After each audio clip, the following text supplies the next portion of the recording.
کوئی غلط کام کرنے جاتے ہیں تو خواتین ایسی بہت سی خواتین ہوتی ہیں جو آپ کو روکتی ہیں یا منع کرتی ہیں یا حوالہ دیتی ہیں بزرگان دیتی ہیں اور ان کے عمل کا ان کا طور طریقہ پیغمبروں کا حصہ. تو جب ایسا ہے تو ان کے شوق میں زنا لانے کی زنا کہتے ہیں پالش ان کے شوق میں زنا کے پیدا کرنے کے لیے آپ ان کی تربیت کی وہ بیٹھے بیٹھ کے بتائیے اور اس کے بعد دیکھیے آپ میں نے بھی تو اس طرح کرتے تو میں زیادہ آپ سے کچھ کہے بغیر کہا ہے کہ نام اور کر دیتا ہوں ابھی تو بات نہیں کروں گا. وہ یہ ہے کہ ضیاء الدین نیر صاحب ہمارے اقبال اکیڈمی کے نائب صدر بھی ہیں بلکہ آج کل فارمولہ صدر بھی ہیں اور آپ کو معلوم ہے ضیاء الدین نیر یہاں پر کئی بالیات کا خطاب کر چکے ہیں بلکہ سر فہرست ہیں ان کے خطابات میں ان کا تعداد. وہ اسٹڈی سرکل کل ہند مجلس تعمیر ملت کے زیر اہتمام ایک علمی بنگال قرار رکھے اور وہ ہے آپ یعنی بہت ہی غیر معمولی بین الاقوامی شخصیت کے حامل مقرر ہیں اور وہ ہیں جناب محمد طارق غازی صاحب. اس وقت کینیڈا میں مقیم میں آئے ہوئے ہیں اور یہ سعودی عرب میں بھی کافی دن گزار چکے ہیں اور بڑا نام ہے ان کا صاف اپنے لیے اور ان کے کارنامے جو ہیں دینی معاملات ہیں اور اس میں اظہار خیال کرنے والے ہیں. آپ کے جانے پہچانے حیدرآباد کی ایک بڑی حسین شخصیت اور بین الاقوامی شہریت کے حامل مولانا خالد سیف اللہ رحمانی صاحب وہ جو ہے اظہار خیال کریں.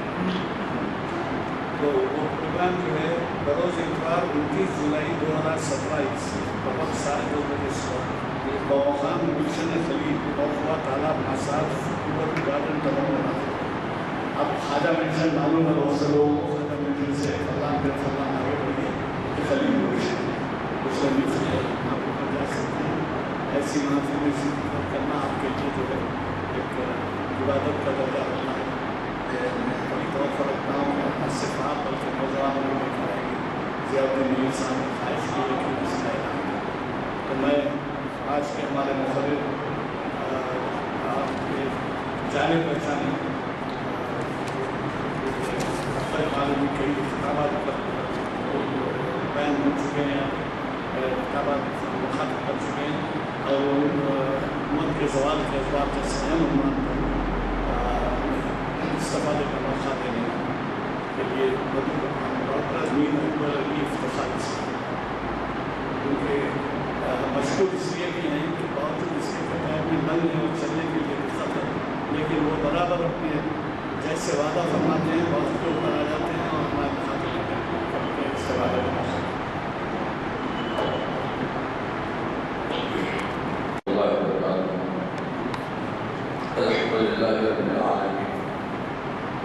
والصلاة والسلام على سيد الأنبياء والمرسلين وعلى آله الطيبين الطاهرين وأصحابه الأكرمين أجمعين. حاضرین کرام، آج ایک اہم موضوع پر اظہار خیال میں موقع ملا ہے، لیکن جب میں نے یہ موضوع سنا تو احساس ہوا کہ اس کا حق ادا نہیں کیا جا سکتا، کیونکہ یہ ایک عنوان نہیں ہے بلکہ کئی عنوانات کا مجموعہ ہے. آپ نے تاریخ پڑھی ہوگی کہ قوموں کی عروج اور زوال کی کہانیاں ہیں جن میں لکھی ہوئی ہیں جو قومی پستی سے اوپر آتی ہیں اور زمانے کا مقابلہ کرتی ہیں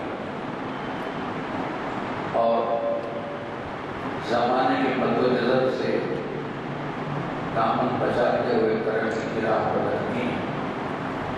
اللہ تعالیٰ ایسی امتوں کو ایسی قوموں کو عروج نصیب فرماتا ہے اور عروج کی انتہا یہ ہوتی ہے کہ اللہ تعالیٰ آپ کو کسی زمین کا کسی خطے کا کسی ملک کا خلیفہ بنا دے، بادشاہ بنا دے، حکومت آپ کے ہاتھ میں لے دے تاکہ آپ دیکھیں اللہ تعالیٰ آزمانا. یاد رکھیے اللہ تعالیٰ حکومت دے کر بھی آزماتا ہے اور حکومت چھین کر دیا ہے۔ ہم تو آزمائے جانے والوں ہیں۔ اگر اس اصول پر دیکھیں تو اسلام شروع ہوا تھا بڑی قسمت وسیعت غربت۔ مکہ معظمہ میں سرکار دو عالم صلی اللہ علیہ وسلم نے اسلام کو پیش کیا کرنا تھا، اور بڑھتے بڑھتے 5 نفوس اسلام کے حلقہ ہو گئے۔ کئی سال اپنے محنت فرمائی، اور 5 نفوس میں خود سرکار دو عالم صلی اللہ علیہ وسلم اور ایک خاتون ام المؤمنین حضرت خدیجہ الکبریٰ رضی اللہ عنہا، ایک مرد حضرت ابوبکر صدیق رضی اللہ عنہ، اور ایک غلام حضرت بلال رضی اللہ عنہ، اور ایک لڑکا حضرت علی کرم اللہ۔ سوائے 5 نفوس کے اسلام نہیں پھیلا، لیکن جب یہ اسلام والے ہجرت کر گئے، یہ بھی آزمائش الہی ہے، ہجرت کر گئے، اپنے وطن کو چھوڑا اور وہاں کوشش فرمائی، تو یہ معلوم ہو گیا کہ وہاں سلطنت اسلامیہ بھی بنی، پھر وہاں جہاں سے نکلے تھے وہاں پھر ختم بھی جمائے، وہاں حکومت بھی قائم فرمائی، اور یہ معلوم ہو گیا کہ جب حضرت عمر کا دور آیا تو یہ سلطنت اسلامیہ ایک سپر پاور تھی۔ ایک زمانہ تھا کہ یہ ان کو کمال جاہل الدولو کہا کرتے تھے، ساری قوم۔ جب ہرقل کے پاس سفارت بھیجی گئی تو اس نے یہی کہا تھا کہ یہ گواہ اجرت قوم کے پاس آئی ہے، یہ ایک تصور عام تھا۔ لیکن جب حضرت عمر رضی اللہ عنہ دورہ تو آپ نے بڑے بڑے سپر پاورز کو زمین چڑھا دیا۔ ایران جیسا سپر پاور ختم ہو گیا، روم تو روم کا بڑا دبدبہ تھا وہ ختم ہو گیا۔ اس لیے ختم ہو گیا کہ ان کا خلوص، ان کی الہیت اور ان کے دین پر چلنے کی جو کوششیں تھی، اس کا نتیجہ یہ ہوا کہ حضرت عمر رضی اللہ تعالیٰ 2.5 لاکھ مربع میل کی حکومت کے حکومت، اور ہر حکومت کام کی تھی آپ کا نام لینے کے بعد۔ تو یہ ہمارا عروج ہے، اور یہ عروج اور بڑھ گیا جب حضرت عثمان رضی اللہ تعالیٰ کی حکومت آئی تو آپ بھی سپر پاور تھے، اور پہلی بیٹی کے خطاب حضرت معاویہ نے بھی اس کو ترقی دی، اور اسلامی پہلی بیٹی کے خلاف کوئی اور پہلی بڑا آ ہی نہیں سکتا تھا۔ روم انگریز اتنے پیچھے سارے ڈٹ گئے۔ پھر خلافت عمویہ آئی، انہوں نے بھی دبدبہ قائم رکھا۔ پھر عباسیہ آئے، انہوں نے بھی قائم رکھا۔ لیکن جب عباسیہ آئے اور ان کے جو بادشاہ تھے، جب شمشیر و سنان کو چھوڑا اور عیش و عشرت میں پڑ گئے، اور اس وقت سب سے بڑی سپر پاور یہی اسلامی حکومت تھی۔ لیکن ایک آندھی اٹھی چین سے، ہلاکو اور اس کی فوج نے ایسی سپر پاور کو تباہ تاراج کر دیا کہ بغداد اپنی ساری رانائیوں کے ساتھ اپنی تمام شکوہ اور شکو عمارتوں کے ساتھ تباہ کر دیا گیا۔ وہاں ایک لائبریری تھی، یہ دنیا منفرد تھی، لاکھوں خلوق اور اس کے مخلوطہ وہاں تھے، اس کو تباہ جلا کے خاک کر دیا۔ یہ کیوں ہوا؟ یہی ایک عروج تھا جو ہم نے دیکھا کہ عروج ایسا ہوا کہ یہ صحرا سے نکلے تھے تو سپر پاور بن گئے، کہ بڑی بڑی حکومتیں اس سے کام کی تھی، اور اب یہ عالم ہو گیا کہ تہذاب کو جو چین سے نکلتا ہے سارے ممالک کو فتح کرتا ہے اور بغداد کی حکومت پر حملہ کرتا ہے، تو اس کی تین چین بدل گئی۔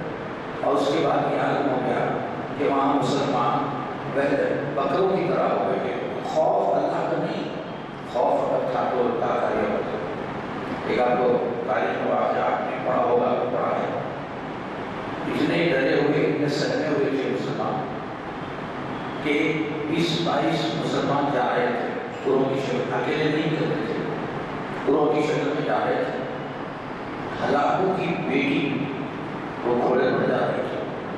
اس نے تو روکا، کہا کون؟ بولے مسلمان۔ کہاں جا رہے ہو؟ بولے کسی جگہ کا نام ہے۔ تو بولے ٹھہر جاؤ۔ وہ گھوڑے سے اتری، اپنے گھر گئی، تلوار لائی اور پورا وہ ختم کر دیا۔ یقین مانی کہ وہ جا کر تلوار لانے تک کچھ تو وقت ہوا ہوگا، اور یہ ہمارے ایسے مسلمان تھے زمان کے ڈرے ہوئے کہ وہ اپنی جگہ سے ہلے، اپنی جگہ سے ہلے کہ یہ عالم ہے کہاں سپر پاور اور کہاں یہ عالم زوال کا، بستی کا یہ عالم ہے کہ وہ ایک معمولی عورت سے کہاں پر ہے۔ تو یہ عروج و زوال کی داستانیں ہیں، لیکن اگر ان کے اسباب کو دیکھیں تو ایک دو اسباب نہیں ہیں، کثیر اسباب۔ سب سے پہلی چیز، اور میں ہر عنوان کو تو احاطہ نہیں کر سکتا، علمی کوتاہی ہمارا سب سے بڑا عنوان ہے کہ علمی کوتاہی سے بھی ہم نے اپنے زوال کو دعوت کی ہے۔ جس وقت اسلام آیا، مکے کی جو آبادی تھی 10 لاکھ نفوس پر منحصر تھی، اور اس میں 20 آدمی تھے، 15 یا 20 آدمی تھے جو لکھ سکتے تھے اور پڑھ سکتے تھے۔ تعلیم ایک انداز ہے تعلیم کا، ان کے پاس پڑھنے کا شوق نہیں تھا، تو سرکار نے دعا صلی اللہ علیہ وسلم نے تو تعلیم کا ذوق پیدا کرنے کے لیے فرمایا کہ ہر مسلمان مرد اور عورت تعلیم فرض، طلب العلم فریضۃ علی کل مسلم و مسلمہ، ہر مسلمان عورت اور مرد پر علم کا حاصل کرنا فرض ہے۔ اس کے بعد کیا ہوا کہ ایسے بڑے بڑے علماء پیدا ہوئے، ایسے بڑے مفسرین و محدثین پیدا ہوئے کہ جن کی مثال آج تک ہم دیتے ہیں، جس کی مثال کوئی آج تک پیدا کا ثانی پیدا نہیں ہو سکتا۔ تو جب تک علم نہ ہو قوم ترقی نہیں کرتی ہے۔ ایک مفکر نے کہا کسی قوم کو تباہ کرنے کے لیے ایٹم بم کی ضرورت نہیں ہے، آپ ایٹم بم بنانے کی کوئی ضرورت نہیں، بس ایک کام کر دو بہت قوم تباہ ہو جائے، وہ یہ کہ ان کو تعلیم سے دھو کر تو وہ قوم تباہ ہو جائے۔ آج ہم اسی حالت میں ہیں، ہم تعلیم سے دور ہیں، ہماری نوجوان تعلیم سے دور ہیں۔ دیکھیے چند لوگ جو کہ تعلیم حاصل کر رہے ہیں ان کی بات میں ضرورت کی بات کر رہا ہوں۔ اگر آپ سروے کریں گے، کیونکہ ہم بھی یہی پڑھنے پڑھانے کے پیشے سے تعلق رکھتے ہیں، ہم کو معلوم ہے کہ ہمارے قوم میں کتنا جذبہ پڑھنے کا جذبہ نہیں ہے۔ جب تک کہ پڑھنے کا جذبہ نہ ہو اس وقت تک قوم ترقی نہیں کرتی۔ آج دیکھیے ساری قومیں، انگریز ہو، امریکہ ہو، وہاں سے ایجادات ہوتی ہیں، وہاں سے بہت سے نام نئی چیزیں نکلتی ہیں۔ کسی عرب ملک سے آپ نے یہ نہیں سنا کہ ہم سے کوئی نئی ایجاد ہوئی ہو، نہیں یہاں سے کوئی نئی بات نکلی ہو، نہیں، ہم بس ان کے مقتدی بن گئے، ان کے مقتدی بن گئے، جو وہ کہتے ہیں وہی کرتے ہیں۔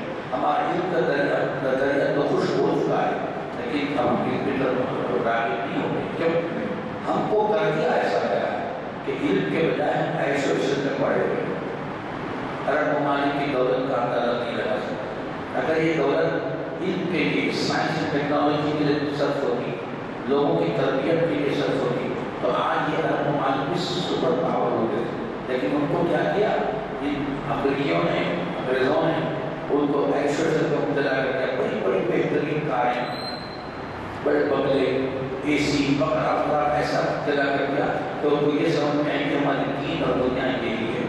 حالانکہ قوم تباہ ہو رہی ہے، لیکن قومی تباہی کا کسی کو ہوتی ہے جس کی وجہ سے ہمارا زوال ہوا ہے، کیونکہ معاشیت پر دشمنوں نے جو زر لگائی اس کی وجہ سے قوم معاشیت پہ ختم ہوئی۔ میں کوئی ایک ملک کی بات نہیں کروں، جتنے مسلم ممالک کی بات کر رہا ہوں، ان کے پاس وہ دولت کے اخبار ہے، پھر بھی وہ معاشی اعتبار سے کمزور ہے، کیونکہ ان کے پاس کچھ انڈسٹری نہیں، کسی قسم کا ایجادات نہیں اور کسی قسم کی ترقی نہیں ہے۔ اور اس کے بعد ہم دیکھیں جب آج کل کے نوجوانوں میں دین سے دوری پیدا ہو گئی، دین کو وہ ایک سبسڈری چیز سمجھتے ہیں، ایک ظاہری چیز کہ چاہے آپ نماز پڑھیں نہ پڑھیں، روزہ رکھیں نہ رکھیں، لیکن اگر فیشن کرتے ہیں تو آپ بڑے ترقی یافتہ ہیں، جبکہ دین ہی اصل چیز ہے۔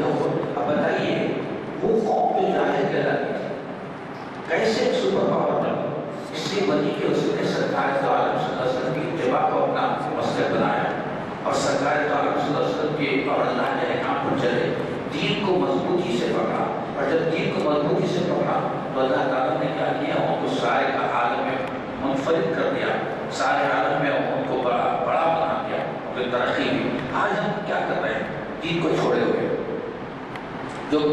جو معمر حضرات ہیں ان کو کچھ دین کی معلومات ہے، لیکن جو نوجوان ہیں ان کے پاس دین کی کوئی ضرورت بھی نہیں، اور نہ وہ چاہتے ہیں کہ اس کو دین کا علم حاصل کرے۔ اگر اس کو بلایا جائے، جیسے کہ آج آپ دیکھیے اتفاقیاں تقریباً جو حضرات ہیں معمرین ہیں، نوجوان تو کوئی نظر نہیں آئے گا، کیونکہ ان کو غرض نہیں ہے، نہ کو عروج سے غرض ہے، نہ زبان سے غرض ہے، نہ قوم سے غرض ہے۔ ان کو تو یہ ہے، آج کل کے نوجوان کو تو یہ ہو گیا ہے، ایک موبائل دے دیجیے اور بس ساری دنیا سے اکھڑ گئے، اور موبائل ہی ان کا سب کچھ ہے۔ اور موبائل آپ کو معلوم ہے آپ کے دین کو تباہ کرنے میں یہ میڈیا اور موبائل سب سے بڑا کام کرتے ہیں۔ ہم اس کے پیچھے ہیں، ہم یہ سمجھتے ہیں کہ یہی سب سے اہم چیز ہے، تو یہ بھی ایک پہلو ہے۔ اور معاشی بستی کے ساتھ ساتھ ہم دیکھیں گے کہ ہماری ثقافتی محرومی بھی بڑی کام کر رہی ہے۔ ہماری ثقافت ہے، ہماری ایک منفرد ثقافت ہے، ہماری ایک منفرد تہذیب ہے، آج ہم اس تہذیب کو چھوڑے ہوئے ہیں۔ ہر کسی کو دیکھیے تو آپ کو انگریز نظر آئے گا، لیکن کوئی مسلمان نظر نہیں آئے گا۔ حضرت علامہ اقبال دورہ پر نکلے تھے، یورپ کو گئے، عرب میں گئے، اور جانے کے بعد انہوں نے اپنا خیال پیش کیا کہ I visited Europe, I found everywhere Muslims but no Islam۔ میں یورپ گیا، ہر جگہ میں نے اسلام پایا مگر مسلمان نہیں، بڑی گہری بات ہے۔ پھر I visited Muslim countries, I found no Muslim but Islam۔ Pakistan کا نام ہے اور کوئی مسلمان نہیں، مطلب اسلام کو فالو کرنے والا کوئی نہیں، اسلام کو رد کرنے والا کوئی۔ آج ہم اس حیثیت میں آ گئے کہ اسلام ہمارے لیے کوئی اہمیت نہیں رکھتا۔ ہر قوم کی ایک مذہب ہوتا ہے، اور اس دین اور مذہب پر چلنا اس قوم کا فرض ہے، اور وہی قوم کی ترقی کرتی ہے۔ اور ہم اور ہر دوسری قوم جو اس پر کاربن ہے، ان سب سے اگر نیگلیکٹ کرنے والے ہیں ہم ہیں، لیکن اپنے ہی دین کو سمجھتے ہیں ایسا کہ جو قرآن نبی اسی ہے۔ اگر کوئی دشمن کے ساتھ تجانی سی ہے تو ہم بڑا واقعہ چاہتے ہیں، تو ہم ہمارا عمل یہ ہے کہ ہم دین کے لیے ہم یہ سمجھتے ہیں کہ ہمارا دین پرانا ہے، سارا پرانے زمانے کے لیے نئے ماڈرن زمانے کے لیے نہیں ہے۔ حالانکہ یہ دین وہ ہے جو ہر زمانے کے لیے قرآن کے بارے میں فرمایا کہ ولا رب ولا یابس الا فی کتاب مبین۔ کون سی کچھ کو ترجیح نہیں ہے جو ساری قیامت تک آنے والی ہے اس قرآن کے لیے۔ ہم قرآن سمجھنا ہی نہیں چاہتے، ہر چیز اس دین میں یہ نہ سمجھنا کہ سارے دین پرانا ہو گیا، کبھی دین پرانا نہیں ہوتا۔ حضرت آدم علیہ السلام سے سرکار دو عالم صلی اللہ علیہ وسلم کا جو دین آیا وہ ایک دین آیا، کوئی پرانا نہیں ہے۔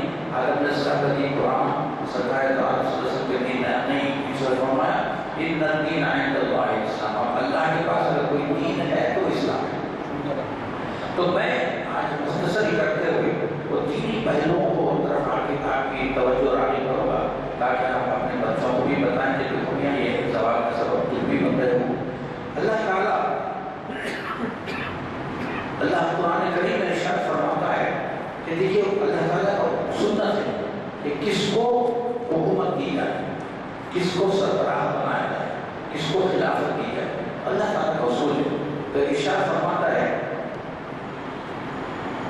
أَصَابَكُمْ أَنْ يُهْلِكَ عَدُوَّكُمْ وَيَسْتَخْلِفَكُمْ مِنَ الْأَرْضِ فَيَنْظُرَ كَيْفَ تَعْمَلُونَ۔ یہ بڑی سوچنے والی آیت ہے۔ حضرت موسیٰ علیہ السلام کو فرعون کی جو قوم کی بنی اسرائیل، فرعون بہت تنگ کیا کرتا تھا، قتل کیا کرتا تھا، بچوں کو سنا بچوں کو قتل کر دیا تھا، بہت ظلم ہے اس میں، اور سے بیگار رہتا تھا، پیسے نہیں دیتا تھا۔ تو بنی اسرائیل نے حضرت موسیٰ علیہ السلام سے کہا کہ صاحب یہ جو ہم بڑی مصیبت میں ہیں، عذاب میں ہیں، اور یہ عذاب کب تک رہے گا؟ تو اللہ تعالیٰ نے ان کو وحی کے ذریعے بتایا کہ أَصَابَكُمْ أَن يُهْلِكَ عَدُوَّكُمْ، اللہ چاہتا ہے کہ تمہارے دشمن کو ختم کر دے، پہلے دشمن کو ہلاک کر دے، وَيَسْتَخْلِفَكُمْ، اور پھر تم کو زمین میں خلیفہ بنا دے۔ اب یہ دیکھیے جب تک ظلم میں تھے وہ ایک آزمائش تھی، اب ارشاد فرماتا ہے کہ ہم آپ کو خلیفہ بنا دیں۔ اب خلیفہ بنانا بھی ایک آزمائش ہے۔ اللہ تعالیٰ فرماتا ہے فَيَنْظُرَ كَيْفَ تَعْمَلُونَ، تاکہ ہم دیکھیں کہ تم حق و انصاف کے ساتھ حکومت کرتے ہو یا ظلم و زیادتی کے ساتھ حکومت کرتے ہو یا میرے بندوں کے ساتھ تم اچھی طرح پیش آتے ہو اور امن و امان کی حکومت چلاتے ہو اور انصاف اور جو عدل ہے وہ قائم کرتے ہو. یہ آزمائش ہے.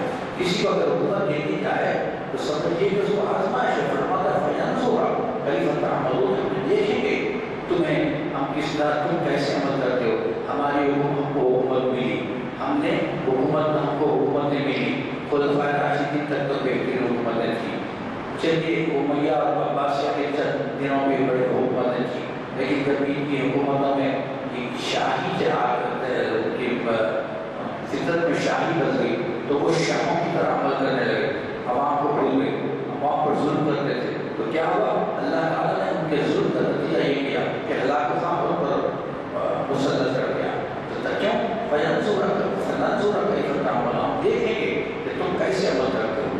اگر حق کو انصاف کی حکومت کرتے ہو, عدل گستری کے ساتھ حکومت کرتے ہو, اللہ تعالیٰ اس حکومت کو مضبوط کرتا ہے. جیسے حضرت عمر رضی اللہ تعالیٰ کی حکومت کسی کی مجال نہیں ہوتی کہ اس حکومت کی طرف آپ اٹھا کر کرے.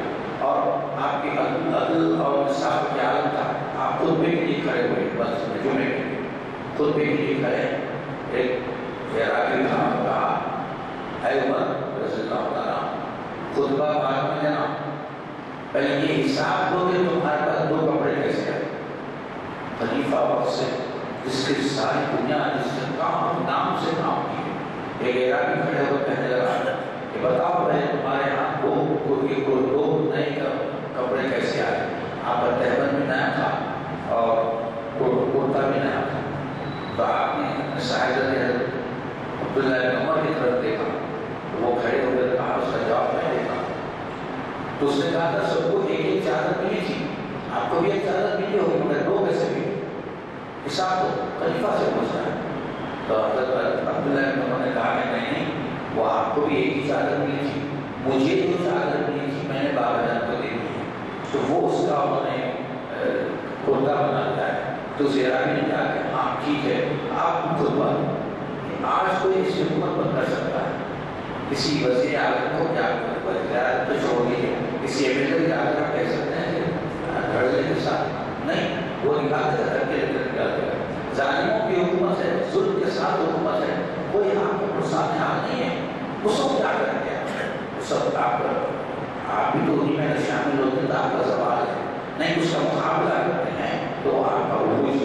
تو اللہ کا فرماتا ہے آپ کو حکومتیں دے کر تو ان کو آزماتے ہیں کہ کیسے وہ ان کی حکومتیں چلاتے ہیں. پھر ایک دفعہ اور اللہ تعالیٰ ایک اصول بیان کرتا ہے, وَلَقَدْ كَتَبْنَا فِي الزَّبُورِ مِن بَعْدِ الذِّكْرِ أَنَّ الْأَرْضَ يَرِثُهَا عِبَادِيَ الصَّالِحُونَ. بھئی حکومت کس کو دیں گے, حکومت ہم کس کو دیں گے. تو اللہ تعالیٰ فرماتا ہے وَلَقَدْ كَتَبْنَا فِي الزَّبُورِ, ہم نے زبور بھی لکھ دیا ہے. زبور یہ بھی ایک آسمانی کتاب ہے, داؤد علیہ السلام پر نازل ہوئی. تو اللہ تعالیٰ فرماتا ہے وَلَقَدْ كَتَبْنَا فِي الزَّبُورِ, ہم نے زبور میں لکھ دیا ہے أَنَّ الْأَرْضَ يَرِثُهَا عِبَادِيَ الصَّالِحُونَ, کہ ہم زمین کی وراثت کس کو دیں گے, نیک بندوں کو وراثت دیں گے. جو نیک بندے ہیں ان کو وراثت دیتے ہیں. اب دیکھیے آج کی حکومتوں پر آپ بولیے, نیک بولنا نیکی کی توہین. آج جو حکومت کرتے ہیں ان کو نیک سمجھنا بھی نیکی کی توہین. کیوں؟ اس لیے ہوتا ہے حدیث شریف میں کہ جب قوم امر بالمعروف اور نہی عن المنکر تو چھوڑ دیتی ہے, آج کوئی نہیں کرتا, ہمیں یہ جذبہ ختم ہو گیا. جو قوم امر بالمعروف اور نہی عن المنکر کو چھوڑ دیتی ہے, اللہ تعالیٰ اس پر ظالم حکمران مسلط کر دیتا ہے. ظالم اور بدخوار مسلمان کو حکمران کو مسلط کر دیتا ہے, جو تمہارے بڑوں کی عزت نہیں کرتا اور جو تمہارے چھوٹوں پر رحم نہیں کرتا. آج دیکھیے وہی حکومت ہے, وہی حالات ہیں, وہی چیزیں ہیں. آج بڑوں کی عزت ہے, اور اگر کوئی نیک مل جائے تو سمجھے کہ وہ ان کا چیز مل جائے. اور پوری حکومت میں, پورے پارلیمنٹ میں تصور دیکھیے کہ کوئی ایک آدمی بھی عبادت صالحوں میں ہے کیا؟ کوئی وہ جتنے حکمران کے لوگ ہیں، ڈاکہ ڈالنے والے، زنا کرنے والے، قتل کرنے والے، ہر قسم کی برائی کے پاس ہے، یہ لوگ حکومت کریں کیوں؟ ہم نے نہیں امر بالمعروف کو چھوڑ دیا، نہیں منکر کو چھوڑ دیا، تو اللہ تعالیٰ نے پر صاحب کو پر مسلط کر دیا ہے۔ آج یہ عالم ہے کہ اگر ہمارے خود کے پاس تو نماز پڑھنا چاہیں بھی نماز نہیں پڑھ سکتے، نماز پڑھنا چاہیں بھی نماز نہیں پڑھ سکتے، کیوں؟ اس لیے کہ ہمارے زوال کی وجہ یہ ہے کہ ہم نے جو اللہ تعالیٰ نے احکام دیے تھے اس کو چھوڑ دیا، اور اللہ تعالیٰ تو ہم سے وعدہ فرماتا ہے کہ دیکھو اگر تم ایمان کے ساتھ نیک عمل کرتے ہو، پہلے ایمان لاؤ اس کے بعد نیک عمل کرو، تو ہم کیا کریں گے اس کے عوض میں؟ آپ کو ہم زمین کا خلیفہ بنا دیں گے۔ سورہ نور میں اللہ تعالیٰ ارشاد فرماتا ہے وَعَدَ اللَّهُ الَّذِينَ آمَنُوا وَعَمِلُوا الصَّالِحَاتِ لَيَسْتَخْلِفَنَّهُمْ فِي الْأَرْضِ كَمَا اسْتَخْلَفَ الَّذِينَ مِن قَبْلِهِمْ، کہ اگر تم وعد اللہ تعالیٰ وعدہ فرماتا ہے، اور اللہ کا وعدہ تو شک کرنے کی گنجائش نہیں، اللہ تعالیٰ وعدہ فرماتا ہے کیا؟ وعد اللہ الذین آمنوا وعملوا الصالحات، وہ لوگ جو ایمان لائے اور عمل نیک عمل کیا، اعمال صالحہ کیا، ان سے وعدہ کر رہا ہے، ان سے وعدہ کر رہا ہے لَيَسْتَخْلِفَنَّكُمْ، یقیناً تم کو خلیف میں خلیفہ بنا دے گا، تم کو خلیف میں خلیفہ بنا دے گا فی الارض زمین پر، کما استخلف الذین من قبلہم، اس طرح کے پہلے لوگوں کو اس نے خلیفہ بنایا۔ اب استخلاف کے معنی ہے کہ آپ کو خلیفہ بنا دے گا مستقبل میں۔ اس کی شرط کیا رکھی؟ اس کی شرط یہ رکھی کہ آپ کو ایمان لائیں اور عمل صالح کریں، جب تک کہ ہمارے اعمال کا خود اپنے گریباں میں دیکھ رہے ہیں، غور کر رہے ہیں کہ کیا ہمارا عمل صالح ہے۔ عمل صالح کا مطلب وہاں ایک دفعہ نماز پڑھ لینا، روزہ رکھ لینا اور پیسہ ہے تو حج کو جانا، یہ نہیں۔ عمل صالح کا مطلب یہ ہے کہ اس اخلاقی سے پیش آنا، بندوں کی خدمت کرنا، بندوں کا خیال رکھنا، اپنے صلہ رحم کا خیال رکھنا، اقربا کا اور غربا مساکین کا خیال رکھنا، اور حتی الامکان تقوی سے رہنا، حتی الامکان تقوی سے رہنا۔ حضرت امام مالک سے پوچھا گیا کہ لیکن تقوی کیا ہے؟ تو آپ نے فرمایا کبھی خاردار جھاڑیوں میں گئے ہو؟ نہیں، جا کر کانٹے بھری جھاڑیوں کے ایسے میدان میں چلے جاؤ تو تم کیا کرو گے؟ اپنے دامن کو بچا کر سمیٹ کر بچا کر چلو گے کہ کہیں کانٹوں کو الجھ نہ جائے، یہی تقویٰ ہے۔ ہم برائیاں تو شدید برائیاں ہیں، عظیم برائیاں ہیں، گناہوں میں تو آج تک کمی نہیں ہے، کمی ہے تو نیکیوں کی اور عمل صالح کی۔ گناہوں اگر کوئی بندہ ان سے بچ کر نکل جاتا ہے، ان سے اپنے دامن کو بچا لیتا ہے اور اللہ تعالیٰ کا خوف پیدا کرتا ہے، وہی تقویٰ ہے۔ تو فرمایا ان الارض یرثها عبادی الصالحون، جو صالح لوگ بنتے ہیں انہیں کو میں خلافت دینے والا ہوں۔ اور یہاں بھی فرماتا ہے وعد اللہ الذین آمنوا وعملوا الصالحات لیستخلفنہم فی الارض کما استخلف الذین من قبلکم، تم سے پہلوں کو جس طرح سے خلافت دی اس طرح تم کو بھی خلافت دے گا، اور پھر یہی نہیں، پھر وہ دین تمہارے لیے پسند کرے گا اور لوگوں کے لیے وہی دین پسند کرے گا تو تم اس چیز کو پسند کرتے ہو۔ تو آج ہمارے پاس بادشاہ ہے، عرب ممالک میں آپ دیکھیں کہ بادشاہ مسلمانوں کی دیکھنے کو تو مسلمانوں کو بڑا ہے، لیکن ان کے پاس مسلمان ہی نہیں ہے، بادشاہ تو عمل صالح نہیں ہے۔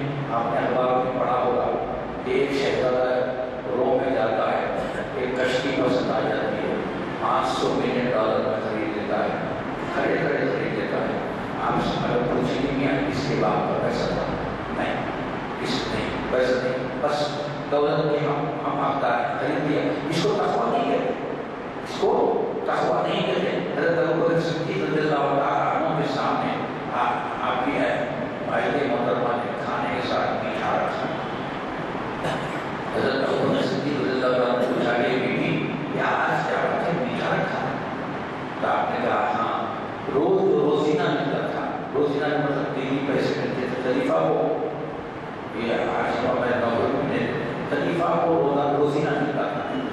اس روزینہ سے میں نے ایک کم مقدار جمع کی اور بہت دنوں سے جمع کر رہی ہوں، اور وہ جو جمع کرنے کے بعد جب کچھ پیسے جمع ہوئے تو اس کا میں نے میٹھا بنایا۔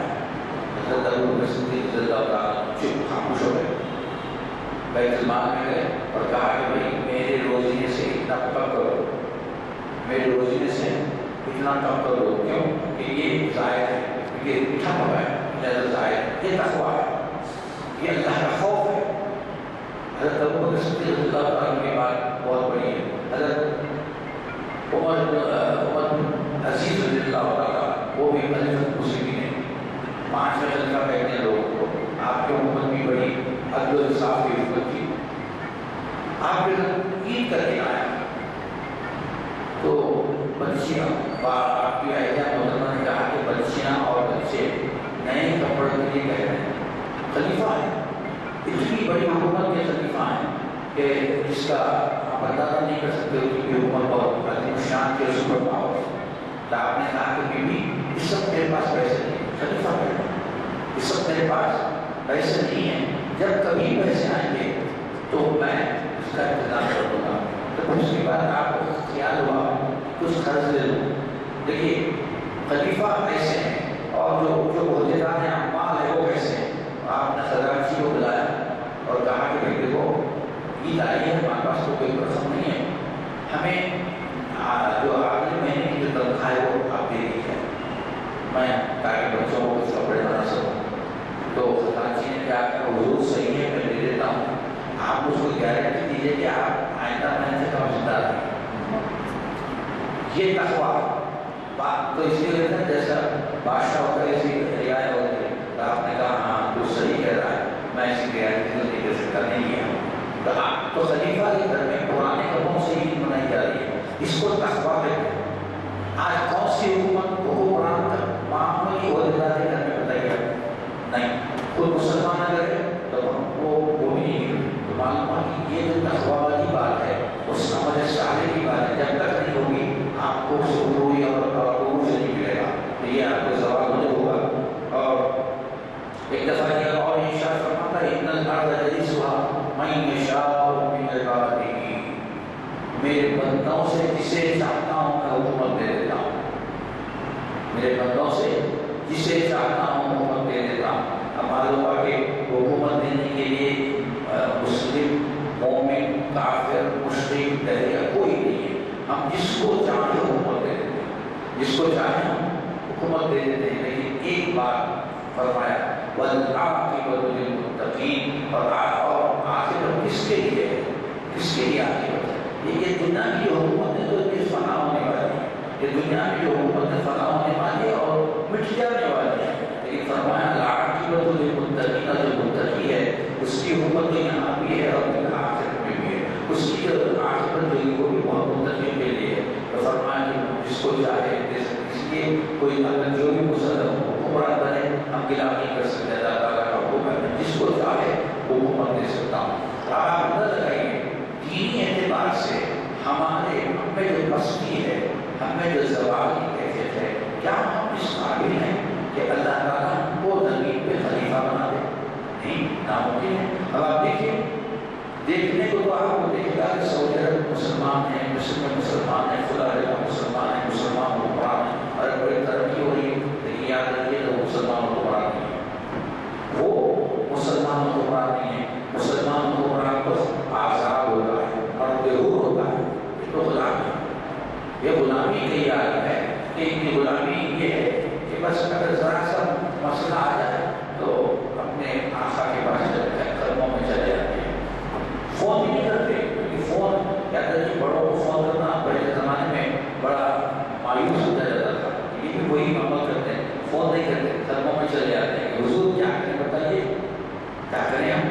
تو یاد رکھیے یہ آزاد کہاں ہے؟ یہ خود غلام ہے، یہ غلام ہے کس کے؟ انگریزوں کے غلام ہے، امریکہ کے غلام ہے، یہودیوں کے غلام ہے۔ ایک کارٹون بنایا تھا، بہت بہترین کارٹون تھا، وہ ہماری بستی کو، ہمارے زبان کو بتاتا ہے۔ اب شاہ بیٹھے ہوئے ہیں، ہم سمجھ لیجیے کہ کون شاہ ہے، وہ شاہ کے اطراف کے حوالی بیٹھے ہوئے اور وہ جو جا کے مسلمان لوگ کو بمباری کر رہے ہیں، تو ایک ہماری نے کہا کہ حضور اسرائیل پر کب بمباری کریں گے؟ تو شاہ فرماتے ہیں جب یہ مسلمان ہو جائیں گے۔ معلوم ہوا کہ ان کا کام مسلمان ہونے کے ناطے مسلمان کو ختم کرنا، تو پھر ایسے لوگ یہ خلیفہ کیسے ہو سکتے ہیں؟ تو خلافت کے نام پر اٹھا پائے۔ تو یہ سمجھنا کہ سارے چیزیں اب کوئی حکمران ہے یہودیوں کا ایجنٹ ہے، کوئی حکمران ہے امریکہ کا ایجنٹ ہے، کوئی حکمران ہے کسی اور کا ایجنٹ ہے، کوئی حکمران ہے آزاد ہے۔ اور اس بات کی نشانی ہے کہ ہمیں زوال ہو گیا۔ اب بتائیے ہم ہر چیز کو اپنے آقا کے پاس چلے جاتے ہیں، پلیٹ دیجیے آقا کے پاس چلے گئے، بندوق دیجیے آقا کے پاس چلے گئے، گولی چاہیے آقا کے پاس چلے گئے۔ آقا جو ہے بڑی قیمت پر دیتے ہیں کیونکہ ان کی دولت کو بڑھو رہا ہے۔ اب یہ ہم نہیں سمجھتے۔ آپ جب کی دولت ہے تو عیاشی اور آئے 500 ملین ڈالر کا کشتی خرید سکتے ہیں، تو کیوں نہیں ایک انڈسٹری بنا کر آپ گولہ بارود بنا سکتے ہیں، ہتھیار بنا سکتے ہیں؟ نہیں، وہ ان کے آقا کو بنانے نہیں دیں گے کیونکہ ان کو معلوم ہے جب یہ طاقتور ہو جائیں گے تو پھر کوئی کے سامنے اٹھ نہیں سکتا۔ تو ان کو اتنا دبا کر کے رکھو، ان کا اتنا دبا کے رکھو کہ یہ سر اٹھا نہیں سکے۔ تو آج ہم یہ عادت ہو گئی ہے، حدیث شریف کے عین مطابق ہے۔ دیکھیے میں جو بھی کہہ رہا ہوں آپ قرآن کریم اور حدیث شریف کے روح سے کہہ رہا ہوں، اسی پہ ترکیب کرنا میرا مقصد نہیں ہے۔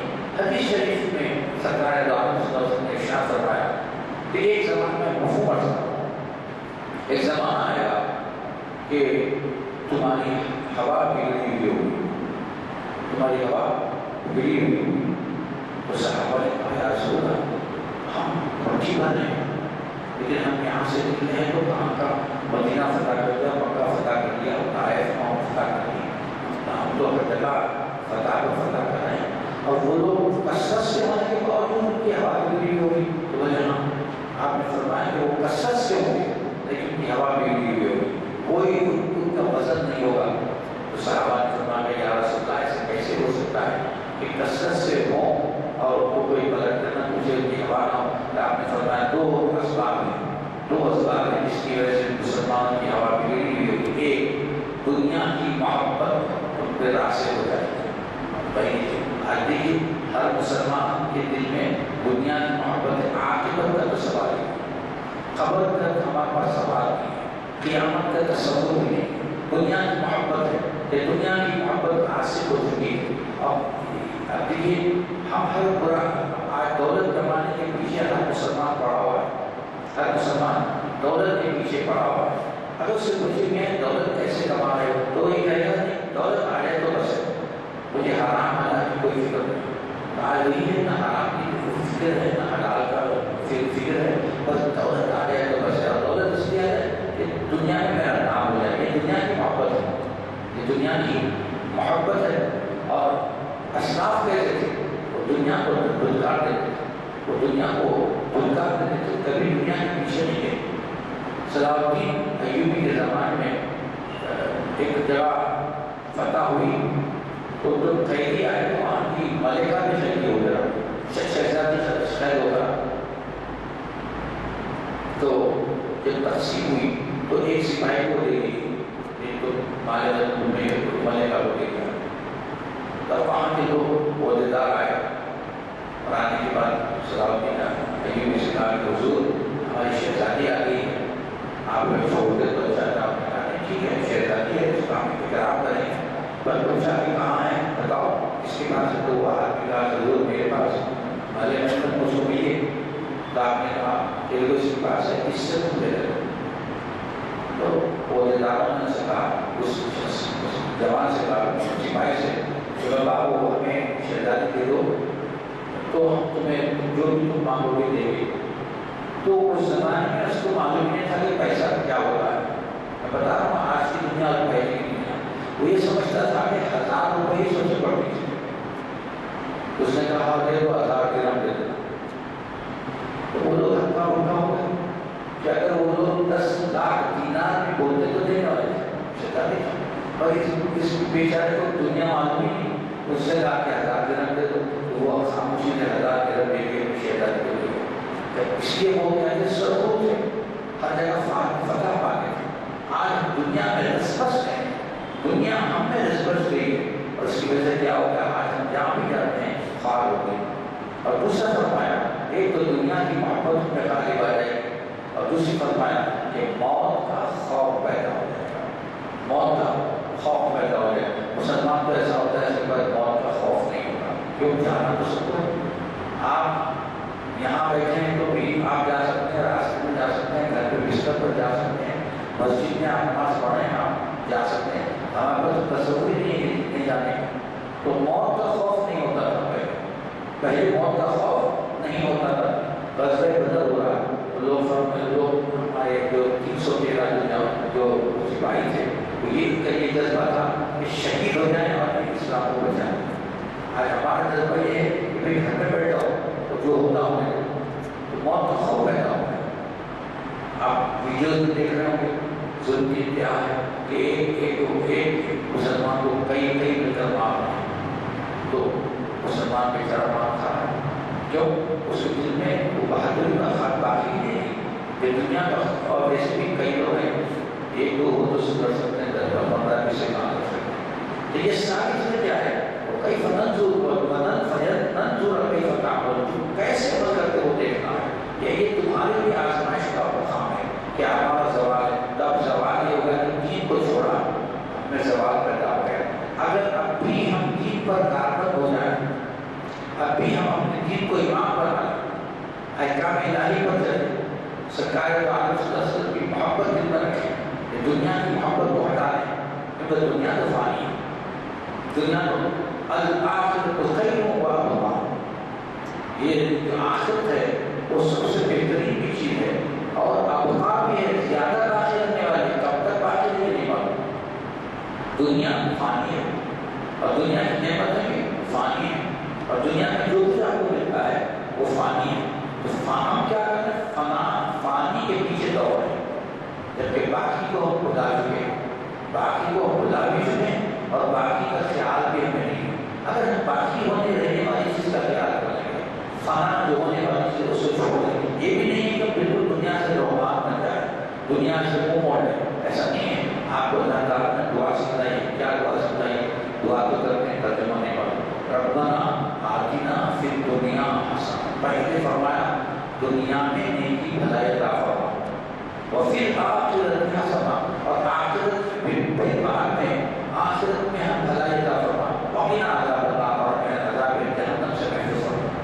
تو پہلے دنیا ہے، اور دنیا کس طرح ہے؟ الدنیا سجن للمؤمن، دنیا مومن کے لیے قید خانہ ہے، اور اس قید خانے کو بڑے سجا کر رہے ہیں۔ کوئی اس قید میں قیدی ہوگا تو اپنے کوٹری کو سجائے گا، کوٹری کو زینت دے گا؟ نہیں، وہ کہے گا یہ تو قید خانہ ہے، سب نکلنا ہے۔ تو دنیا صرف مومن ہے، اور مومن کے لیے اس کی ایسی ہے کہ بس ایک آپ تشریف لے جا رہے ہیں، سفر لے جا رہے ہیں، اور ایک مقام پہ رک گئے اور وہاں تھوڑی دیر آرام کیا اور چلے گئے۔ یہ رکنا اور تھوڑی دیر آرام کرنا یہ ہماری دنیا کی زندگی ہے۔ دنیا کی محبت حاصل آ جائے گی اور موت سے خوف پیدا ہو جائے گا۔ آج دیکھیے آپ عربہ میں، لیکن آپ کو دنیا کی محبت ہے، آپ کو مرنے کا خوف پیدا ہو گیا ہے، اسی وجہ سے ہمارا زوال بھی ہو رہا ہے۔ تو زوال اس وقت نہیں ہوتا جب ہم اللہ کے لیے ڈرنے پر، یہ نہیں کہ جب آپ ہمت والے ہو جائیں لوگوں کو چلتے پھرتے مارتے نہیں، اگر حق کے لیے لڑتے ہیں، باطل کو مٹانے کے لیے لڑتے ہیں، اور حق کے اعلان حق کے لیے لڑتے ہیں، تو یہ ہمارا عروج ہے۔ لیکن اگر ہم انتظام کے لیے لڑتے ہیں اور فتنوں کے لیے لڑتے ہیں تو آج یہ ہمارا زوال ہے۔ ابھی سب سے بڑی زوال کی مثال آپ لوگوں یہ دہشت گرد ہے، ISIS وغیرہ، اس سب زوال کی علامت ہے۔ کیوں کہ یہ سمجھتے ہیں کہ لوگوں کو قتل کرنا، لوگوں کو تباہ کرنا یہ دین ہے۔ نعوذ باللہ، دین ایسا نہیں، دین تو یہ عالم ہے۔ قرآن کریم میں ارشاد فرماتا ہے کہ یہ جو لوگ دہشت گرد لوگوں کو، معصوموں کو قتل کر دیتے ہیں، بم میں اڑا دیتے ہیں، لوگوں کو تباہ و تاراج کر دیتے ہیں، یہ اسلام سے سب کو دور تک کوئی تعلق نہیں، یہ غیر اسلامی ہے۔ اسلام تو یہ ہوتا ہے کہ کوئی شخص اگر کسی کو قتل کرنا چاہے، ومن قتل مؤمنا کہ جو کوئی شخص مومن کو بچا لے، ایک انسان مومن ایک انسان کو بچا لے تو گویا اس نے ساری انسانیت کو بچا لیا۔ ایک انسان کر رہا ہے، مسلمان، ہندو، کافر، مشرک نہیں، ایک انسان کو اگر کوئی بچا لے تو گویا کہ اس نے ساری انسانیت کو بچا لیا۔ یہ اسلام کا اصول ہے۔ اور اگر کوئی ایک انسان کو قتل کرے تو سمجھو کہ اس نے ساری انسانیت کو قتل کر دیا۔ ابھی انسان کا کوئی مذہب سے تعلق نہیں ہے، کوئی مذہب سے تعلق نہیں ہے۔ ومن احیاها فکأنما احیا الناس جميعا، کہ جس نے ایک شخص کی جان بچا دی، ایک انسان کی جان بچا دی، کأنما احیا الناس جميعا، جس نے ساری انسانیت کو زندہ کر دیا۔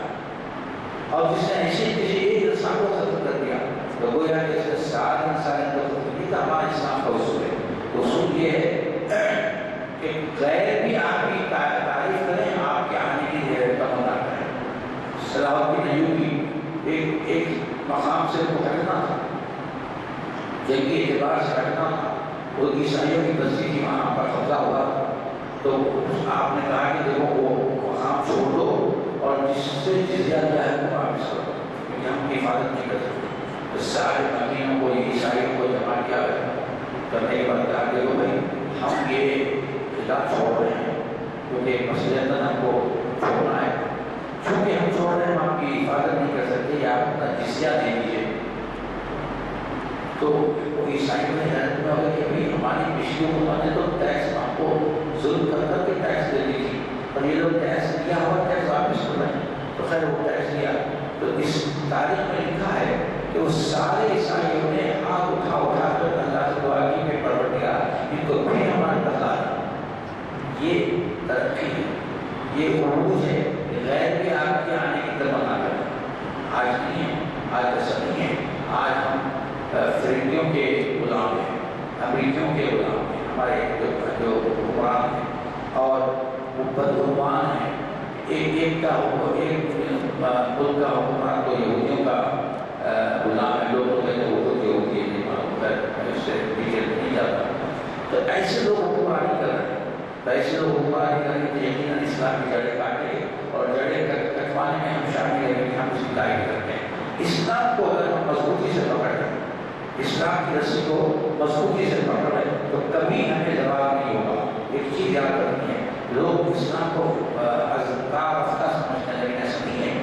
جو اسلام پر چلا، جو اسلام کو پرکار میں ہوا، وہ اس کی ترقی ہے، اور جو اسلام سے دور ہو گیا وہی اس کا زوال ہے۔ تو یہ ایک ایسا، ویسے دوسرے جو کئی مسائل ہیں اس کا تو میں احاطہ نہیں کر سکتا۔ تو ہمارے زوال میں سب سے بڑی چیز یہ ہے کہ ہمارے دین سے دوری ہے۔ ہم اسلام کو اسلام نہیں سمجھتے، قرآن نہیں سمجھتے ہیں، جبکہ دین قیامت تک رہنے والا ہے، اور قیامت تک رہنے والا دین کبھی پورا نہیں ہوگا۔ اور فرمایا کہ ہر خوش چیز اور درد چیز ہے، ہر بڑی چھوٹی چیز موجود ہے، لیکن سمجھنے کی ضرورت ہے۔ تو ہم کو سب کیا کرنا کیا چاہیے؟ عروج حاصل کرنے کے لیے ہے کہ کم سے کم ہم کو دین کی پاسداری کریں، دین کی پابندی کریں، اور اللہ تعالیٰ کے رسول کے احکام کی پابندی کریں۔ اور سب سے بڑھ کر جب تک کہ رسول کی محبت نہیں ہوگی تو دین بھی کام نہیں دے گا، دین بھی کام نہیں دے گا، نہ یہاں کام دے گا نہ وہاں کام دے گا۔ تو یہ ایسے عوامل میں ایک عمل ایسا ہے جو ہماری زوال کا باعث بنا ہوا ہے، اور یہ اس وقت تک بنا رہے گا یقیناً کہ جب تک کہ حضرت مہدی علیہ السلام تشریف لے لائیں گے۔ جب مہدی علیہ السلام تشریف لائیں گے تو یہ سارے یہ عمل ختم ہو جائے گا، پھر لوگ وہی مسلمان بن جائیں گے، ہر طرف فتح ہوگی، وہ آپ جو ہے جھنڈا بلند فرمائیں گے، اور وہ اسلام کے حکم چودہ ہر طرف ہو جائے گی، وہ پھر عروج کا زمانہ ہوگا۔ ایک ہمارا بستی تھی، بستی سے ہم عروج میں آئے، پھر عروج میں بہت بلندی پر پہنچے، پھر اس کے بعد بستی میں آ گئے۔ وہ بستی آج تک چل رہی ہے، وہ بستی آج تک چل رہی ہے، اس لیے کوئی ہمیں اسلام کی طرف راغب کرنے والا نہیں ہے، اور کوئی ایسے ہمارے سے بھیڑوں کا گدھا ہے جس کا کوئی رائی نہیں ہے، کوئی چرواہا نہیں ہے، تو بغیر چرواہے کے گدھا ہے۔ تو جب تک کہ کوئی ہمیں ہدایت نہ دے، جب تک کہ ہم اسلام کے دامن کو تھام نہ لیں، اسلام کے نام کو جو ایک چیز آپ کو بتاتا ہوں، جو اسلام پر مکمل کاربن ہوتا ہے، اسلام کے نام کو تھام دیتا ہے، اب سراہا مسلمان بنتا ہے، وہ کسی اور کو تکلیف نہیں دیتا، کوئی بھی مذہب کا اس کو تکلیف دینے کا ہمارا حکم ہے، لا تسبوا کہ تم غیروں کے خداؤں کو گالی مت دو، غیروں کے خداؤں کو گالی مت دو، کہیں ایسا نہ ہو کہ تمہارے خدا کو گالی دے دو۔ ہمیں یہاں سے روک دیا گیا ہے، تو جو مسلمان ہے پکا، وہ پکا مسلمان کسی کو بھی تکلیف نہیں دیتا، بلکہ ہر ایک کا کے ساتھ عدل کے ساتھ انصاف کے ساتھ بات کرتا ہے۔ تو یہی ایک میں نے سوچا تھا کہ دوسرے عوام میں تو بہت ٹائم چاہیے، کئی عوام ہے، کوئی 8-10 عوام اس کو کر سکتے ہیں، لیکن ایک نمبر میں نے دیکھا کہ دین اور لوگوں جو زبان دینے میں جو دین کام کرتا ہے وہ یہ کہ یہ نہ سمجھیں کہ دین سے ہمارے دنیا کے بہت سارا ڈسٹرب ہو جاتے ہیں، نہیں، دین پہ جو چلتا ہے دنیا میں اس کی بہترین ہوتی ہے۔ اور روز ہم ہر نماز میں دعا کرتے ہیں، نہ دعا بھی وہ سمجھتے نہیں اور نہ دعا کا کوئی عمل ہو رہا۔ اہدنا الصراط المستقیم، اے پروردگار تو ہم کو سیدھے راستے پر چلا، سیدھا راستہ ہی سیدھے راستے پر چلا۔ اب ایسا ہو گیا ہے کہ ہر شخص اپنے اپنے راستے کو سیدھا کرتا ہے، اتنے فرقے ہو گئے، اتنے علماء ہو گئے، اتنے تفریق ہو گئی کہ ہر شخص اپنی اپنی چیز کو اہدنا الصراط المستقیم سمجھتا ہے۔ حالانکہ اللہ تعالیٰ نے تشریف فرما دیے کہ صراط المستقیم کیا ہے؟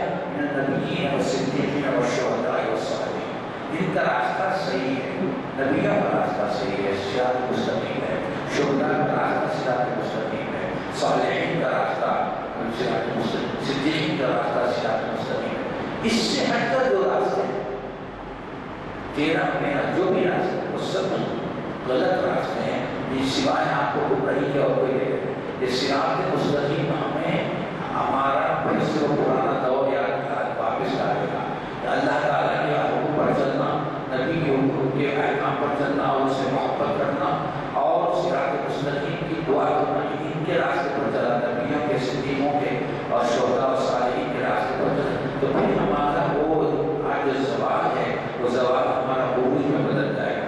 ورنہ اس چیزوں کو مت چھوڑ دیں تو آپ لاکھ تعلیم پا لیں کہ آپ کتنے مستحکم معاشرہ کو مستحکم ہو جائیں، کتنے ہی آپ کے روابط وہ آپ زوال ہی میں رہیں گے، عروج نہیں پا سکتے۔ ربنا تقبل منا انك انت السميع العليم وتب علينا انك انت التواب الرحيم، ربنا ارنا الحق حقا وارزقنا اتباعه وارنا الباطل باطلا وارزقنا اجتنابه، صلى الله تعالى على خير خلق محمد واله وصحبه اجمعين والحمد لله رب العالمين۔ دعا ہو چکی ہے، باقی رکھا صحیح کا اعلان کیا جاتا ہے، یہ ضرور یاد دلانا کہ ضرور تنقید و محفل ہے 10:30 بجے کی خلیل گلشن خواجہ محسن سے غلام گرم غلام کے زمین اس میں 2:30 بجے تشریف لائی، بہت ہی بڑے عالم کو آپ کو موقع ملے گا سننے کا، تاریخ قاضی بن کے بڑے ہی اہم عنوان سے لکھا ہے۔ ویسے آپ کو معلوم ہے کہ وہاں پر ایک چیز ہوتے ہیں ضیاء الدین نگر صاحب جو نائب صدر اور یہاں پر 100 سے زائد مقامات کر سکتے ہیں، انہوں نے سفارش کی ہے۔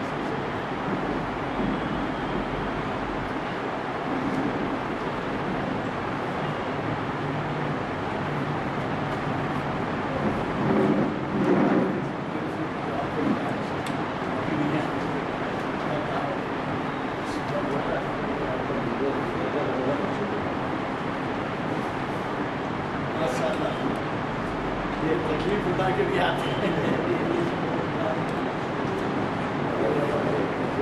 ہاں وہی تو